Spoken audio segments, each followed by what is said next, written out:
Whether this week is a huge incident, I'm sorry, I'm a historian, will only know in the future. Only the outcome will determine. But I think what this week has shown is that profound changes have happened. The two things about these riots. The first is, in one sense, they're completely superficial. Somebody brilliantly put it there, it's shopping with violence. It's merely extended commercialism. I think, for me, the key image was the woman coolly trying on a pair of trainers outside a looted shop. So that's one aspect of it. The other, though, I think there has been a profound cultural change. I've just been rereading Enoch Powell, The Rivers of Blood speech. His prophecy was absolutely right in one sense. The Tiber didn't foam with blood, but flames lambent wrapped round Tottenham and wrapped round Clapham. But it wasn't intercommunal violence. This is where he was completely wrong. What's happened is that a substantial section of the Chavs that you wrote about have become black.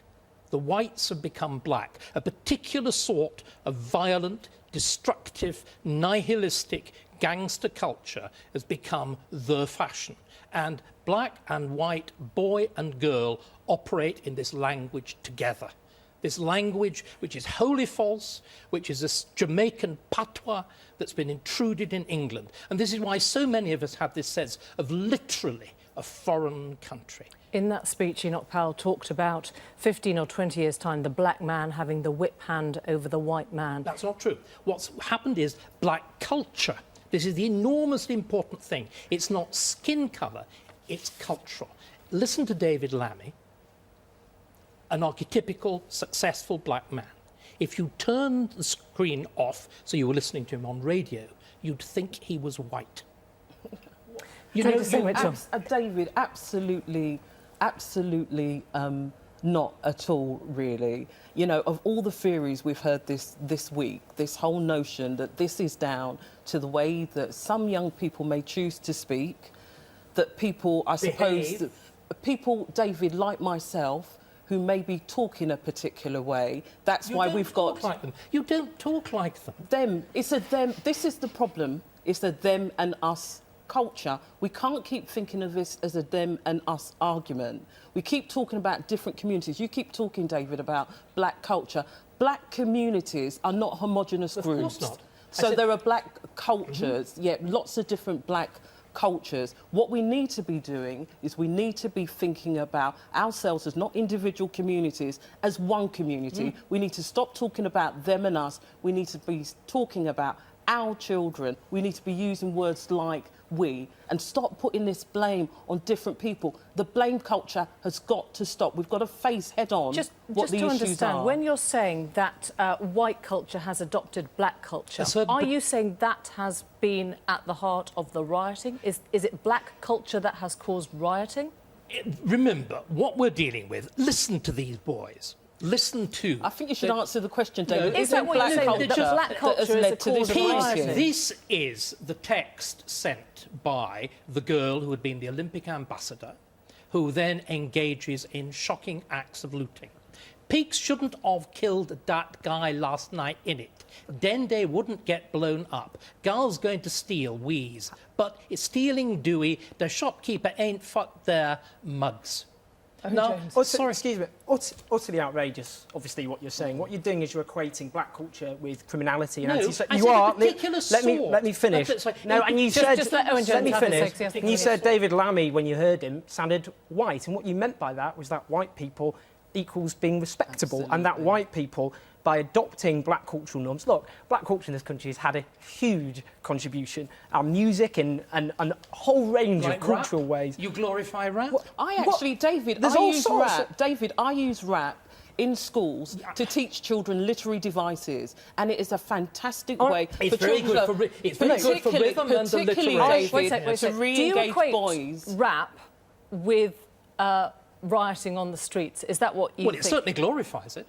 Actually, if you look at rap actually glorifies some rap. If you look at their videos, actually, it reinforces the materialistic world that we live in. When was the last time you watched a rap video or looked at a rap song? Tell me about a rap artist, David. David, how much do you actually know about hip-hop? I'm genuinely curious to know about this, because you know, you're a historian, you deal with empirical evidence, you base your theories on evidence. So explain what your evidence is before you make, frankly, what a lot of viewers will find offensive generalisations. I think in these are times when we need plain speaking. And plain speaking is necessary. You remember, we need facts, David. I'm going to give you them. If you will stop interrupting, you're getting a sort of doing a Cheney Jeremy Paxman. I took part in Jamie's Dream School. I was involved in this. We used rap. We used rap to explore particular notions of masculinity, of violence, of dominance, of the relationship between old aristocratic violent practice and modern gang culture. So, I mean, it's interesting. It is historically interesting. So when we look at the facts, just bringing this back to the rioting, when we look at the facts, clearly it was not a riot that was only dominated by black people. It was there were many white people. We've seen the training that gave them course. Are you saying those? It started as a black protest about the killing of a black man. And so, can we just have that fact absolutely a peaceful protest originally? Actually, a community protest. It very quickly ceased to be peaceful. We've got to understand, in Tottenham in particular, OK, where, look, in this country, black people are 30 times more likely to be stopped and searched. In Tottenham, 1 in 2 people... Let me finish. 80% of gun crime is black. 1 in 2 people, 1 in 2 kids in Tottenham grow up in poverty. I know. And there's a sense of harassment by the police. And this is just the latest, let's not forget, in an example of a civilian killed in very dubious circumstances. And what the IPCC originally came up with, that they'd fired... Okay. So it was utterly outrageous. Is it any wonder that... slightly, because David Cameron, interestingly enough, said this wasn't about race at all. He thinks it's about crime. No, he said crime, actually.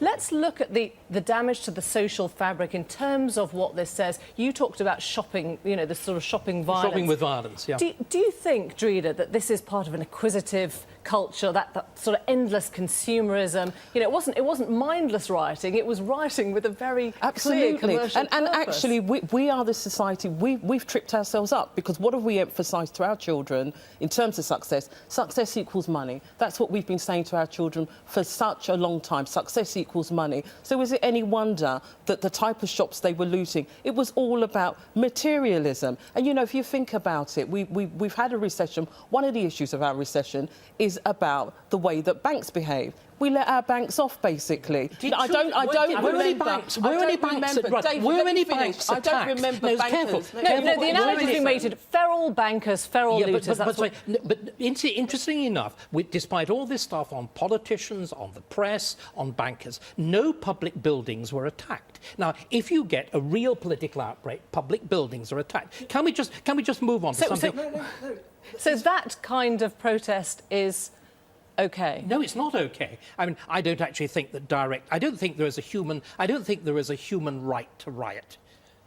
But can we just... There's a right to protest. There's a right to protest. Yeah. But can we just sort of try and turn this round? I am not attacking these groups. What do you mean by these groups, David? Unpick for us what you mean by these groups. No, please. Why, you correctly say, these people feel excluded, they're poor, they can't get jobs, they're searched by the police. Now, why is it that these groups, particularly in these areas, you were saying black men... I'll give you an example. I'll give you an example, David. Can we just look at the actual... Look, can we just look at... David, I'll give you an example. I was on my way to this building last year, David. No, listen, OK, I'm going to stop this here, because you are using black and white culture interchangeably as good and bad. And I want to know how much damage you think this has done to the fabric of society. I think it's done very considerable, but a very considerable amount. But what I would like to see is a recognition that what is the way out for these boys and girls? The way out. And you think that's by dropping black culture? No, I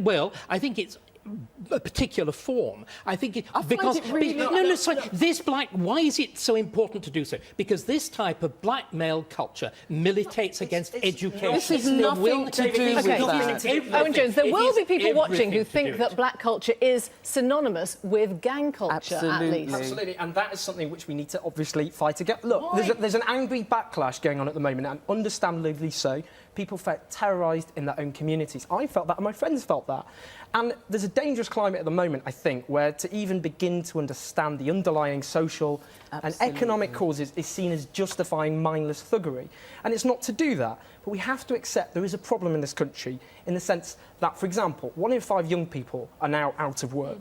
If we're looking actually at black men in this country, young black men, it's half of all young black men. Now, if you just have a tiny proportion of people who feel they have no future, that they have no legitimate future ahead of them, just a tiny proportion take to the streets in the way that happened this week in the most tragic of ways, then that is enough to cause chaos on the streets. And unless we solve that, this will happen again and again. Thank you all very much indeed. We've run out of time, but thanks very much for coming in.